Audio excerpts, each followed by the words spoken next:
तुमच्या घरातली पाण्याची टाकी साफ करण्याची सर्वात सोपी पद्धत. या पद्धतीमध्ये तुम्हाला पाण्याच्या टाकीत उतरायची गरज नाहीये, टाकी पूर्ण रिकामी देखील करायची गरज नाहीये. 2 मिनिटाच्या आत टाकीमध्ये जमा झालेला सर्वच्या सर्व कचरा, ज्यामध्ये माती, वाळू हे सर्व बाहेर येईल. व्हिडिओमध्ये तुम्ही पाहू शकता. ही पहा, इथे सर्व ही माती, वाळू त्या ठिकाणी बाहेर आलेली आहे. टाकीमध्ये जमा झालेली सर्व माती, सर्व गाळ, शेवाळ असा सर्व कचरा बाहेर काढण्याची ही पद्धत सरकारी हायस्कूलमधील 2 मुलींनी विकसित केलेली आहे. टाकी साफ करण्याची ही पद्धत खूप सोपी आहे.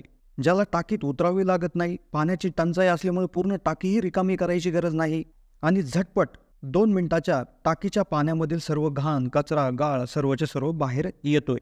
तर हीच माहिती आज व्हिडिओमध्ये घेतोय. याबरोबरच घरातील पाण्याच्या टाकी संदर्भात IIT मधील एक प्राध्यापकाने एक असा अभ्यास केलाय. त्या अभ्यासातून आलेली एक अशी पद्धत की ज्यामार्फत तुमच्या टाकीतील कचरा साफ होईलच, पण त्यांनी विकसित केलेली ही देखील दुसरी घरगुती पद्धत अशी आहे की ज्यामुळे तुमच्या टाकीतले सर्व बॅक्टेरिया, सर्व जीवाणू, विषाणू मरून जातील. तसेच तुमच्या टाकीला जोडलेले जे काही नळ आहेत त्या नळ देखील साफ होतील. त्या नळामधील एक ना एक बॅक्टेरिया त्या ठिकाणी मरून जाईल. तुमच्या घरातील उपलब्ध असलेल्या सर्व नळांना प्रचंड प्रेशर येईल. तर अशी पद्धत त्या ठिकाणी इथे आपण सांगण्याचा प्रयत्न करणार आहोत. व्हिडिओमध्ये 2 मुख्य मुद्दे आज असणार आहेत. पहिला मुद्दा, जो सरकारी हायस्कूलमधील मुलींनी जे तयार केलं एक असं जुगाड, एक अशी छोटीशी पद्धत, जे एका बिस्लरीच्या बॉटलच्या मदतीनं तुम्ही कसं काय पाणी न काढता, पाण्याच्या टाकीत न उतरता कशी टाकी साफ करायची, टाकीमधला कसा गाळ काढायचा हे पाहणार आहोत. आणि त्यानंतर लगेचच IIT मधील अशा एका प्राध्यापक आहेत की त्यांनी प्रचंड जबरदस्त पद्धत अशी विकसित केली की ज्याने सर्व बॅक्टेरिया, सर्व विषाणू, सर्व जे काही व्हायरस आहे तर ते तुमच्या टाकीमधील तसेच तुमच्या नळातील, तुमच्या पाईपमधील मरून जातील आणि कोणताही रोग तुम्हाला शिवणार नाही. अतिशय महत्त्वपूर्ण हा व्हिडिओ असणार आहे. त्यामुळे व्हिडिओ लक्षपूर्वक पाहाच, पण त्याचबरोबर हा व्हिडिओ जास्तीत जास्त लोकांना शेअर देखील करा. चॅनलला जर नवीन असाल तर जरूर सबस्क्राईब करा. प्रत्येकाच्या घरावर एक पाण्याची टाकी असतेच. काही ठिकाणी 200 लिटर, 500 लिटर, 1000 लिटरपर्यंतची टाकी असते. बऱ्याच ठिकाणी PVC किंवा ज्या प्लास्टिक मटेरियलच्या टाकी त्या ठिकाणी असतात. ह्या टाक्यामध्ये काय होतं, हळूहळू क्षार साचायला लागतात. हळूहळू पाण्याबरोबर आलेला गाळ, माती, वाळू, कचरा ह्या सर्व गोष्टी हळूहळू साचत चालतात आणि त्या खाली सेटल होत जातात. याचबरोबर त्याच्या जी काही वॉल आहे, म्हणजे जी काय पाण्याच्या टाकीची जी काही वॉल आहे, उभी जी वॉल आहे, त्याच्यावर देखील शेवाळ त्या ठिकाणी साचायला लागतं आणि जे साफ करणं फार गरजेचं असतं. हे साफ करायचं म्हणलं तर प्लंबरला बोलावं लागतं. ते पाणी पूर्ण ओतून द्यावं लागतं. मग त्याच्यामध्ये कुठेतरी 1-2 जण उतरून ते सगळं घासून पुसून ते हळूहळू हे करून अशी एक जुनी पद्धत असायची. पण त्यावर एक पद्धत, जे काही गव्हर्नमेंट हायस्कूलच्या मुली आहेत तर त्यांनी एक जुगाड शोधलाय, ज्यामध्ये एक पाईप, एक छोटीशी बिस्लरी बॉटल, या याच्या मदतीनं पाणी न काढता, टाकीमध्ये न उतरता तुमची टाकी साफ होईल. टाकीमधला गाळ बाहेर येईल. टाकीमध्ये कुठलाही कचरा राहणार नाही.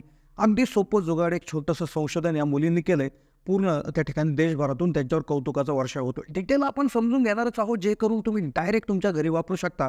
आणि एकदा का एक 10-20 रुपयाच्या खर्चामध्ये हे एकदा तयार केलं तर तुम्ही 8-10 दिवसातून, 15 दिवसातून तुमची टाकी नक्कीच साफ करू लागाल. पण दुसरी अडचण पुढं काय निर्माण होते, कचरा निघून जातो, गाळ निघून जातो, शेवाळ निघून जातं, पण जे बॅक्टेरिया आहेत, जे व्हायरस आहेत किंवा असे जीवाणू आहेत की ज्यामुळे रोगराई पसरते, ते काही निघत नाही. तर त्यासाठी IIT मधील एक प्राध्यापक आहे, तर त्यांनी तुमच्या टाकी स्वच्छ करण्याची, म्हणजे टाकीमधील सर्व बॅक्टेरिया मारण्याची पद्धत विकसित केली आहे.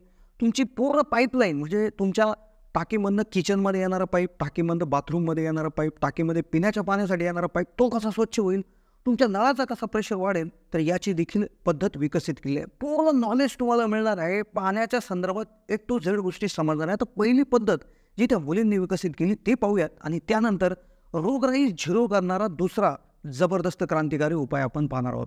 आता याच्यामध्ये आपलं काय करायचं आहे, पहिल्या उपायामध्ये सगळ्यात आधी तो व्हिडिओमध्ये जसं तुम्ही पाहत आहात, एक प्रायोगिक तत्वावर मुलींनी छोटंसं मॉडेल बनवलेलं आहे. या मॉडेलमध्ये तुम्ही इथे बघू शकता, एक छोटीशी जी काही टाकी किंवा एक छोटंसं एक त्या ठिकाणी प्लास्टिकचं एक तुम्हाला एक भांडं त्या ठिकाणी दिसत आहे, ज्याचं वॉटर टँक लिहिलेलं आहे. तर ते त्यांनी एक टाकी, मोठी टाकी आहे असं आपण त्याला समजूया. तर त्यांनी काय केलंय, एक थोडासा PVC पाईप त्या ठिकाणी घेतलेला आहे. त्याला एक एल्बो मारून असा त्याचा L आकार त्या ठिकाणी तयार केलेला आहे. आता त्याची काहीच गरज नाही. तुम्हाला काय करायचं आहे, उभा म्हणजे एक असा पाईप घ्यायचा आहे की जो तुमच्या पाईप, जी काही तुमची टाकी आहे तिच्या हाईट इतका असेल. तर एक पाईप त्या ठिकाणी घ्यायचा आहे. उदाहरणार्थ तुमची 500 लिटरची टाकी असेल तर तुम्ही जर तो पाईप बुडवला तर तुमचा हात म्हणजे शेवटपर्यंत जाईल इतका पाईप त्या ठिकाणी असला पाहिजे. म्हणजे त्याची टाकीची उंची आणि पाईपची उंची ही सारखी असली पाहिजे. असा एक पाईप, कोणत्याही साईजचा पाईप तुम्ही घेऊ शकता. तुमच्या घरात स्पेअरमध्ये उपलब्ध असेल तो घेऊ शकता किंवा मार्केटमधून आणू शकता. फक्त हा पाईप फ्लेक्झिबल पाईप नसला पाहिजे, हा PVC पाईप असला पाहिजे. या पाईपला पुढे काय करायचं आहे, तुम्ही इथे बघू शकता. यांनी इथे हिरव्या कलरची जी स्प्राईटची बॉटल आहे, तर तिच्या साधारणपणे ती कापून अशा पद्धतीचे हे बनवलं आहे. म्हणजे तिचा जो गळा म्हणजे एक थोडासा भाग सोडून तो कट केला आहे आणि ते कट केल्यानंतर त्याला देखील उभे कट मारलेले आहे. म्हणजे एखाद्या ब्रशसारखं त्या ठिकाणी तयार केलं आहे. आणि मग काय करायचं आहे, PVC पाईपला ही जी काय कापलेली बॉटल आहे ती त्यांनी फिक्स केली. आणि अर्थातच आता हा PVC पाईप जो आपण धरणार आहे त्याला वरून धरणार आहे आणि बॉटलचा जो काही भाग आहे तो खाली टाकीमध्ये सोडणार आहोत. मग वरचा जो काही भाग आहे तर त्या वरच्या भागाला त्यांनी फ्लेक्झिबल पाईप त्या ठिकाणी जोडला आहे, जेणेकरून लांबवर नेऊन ते पाणी किंवा तो गाळ किंवा तो कचरा सोडला जाईल. त्यासाठी त्यांनी एल्बो देखील मारलेला आहे, जेणेकरून ते अंतर वाढेल, व्यवस्थित पाणी लांब जाऊ शकेल.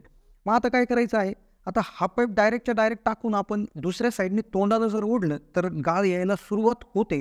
पण आपल्याला तसं करायचं नाही. तर आपल्याला काय करायचं आहे, पूर्णतः हा पाईप पूर्ण भरून घ्यायचा आहे. इथे जसं व्हिडिओमध्ये पाहत आहे त्यांनी काय केलं, एका साईडला धरलं आहे, दुसऱ्या साईडने पाणी ओतत आहे. म्हणजे पाईप त्या ठिकाणी भरून घ्यायचं आहे. मग त्यानंतर काय करायचं आहे, तात्काळ ज्या साईडला बॉटलचं तोंड लावलेलं आहे ते जे काय पाईपचं तोंड आहे तर ते पटकन तुम्ही टाकीच्या खाली घेऊन जायचं आहे.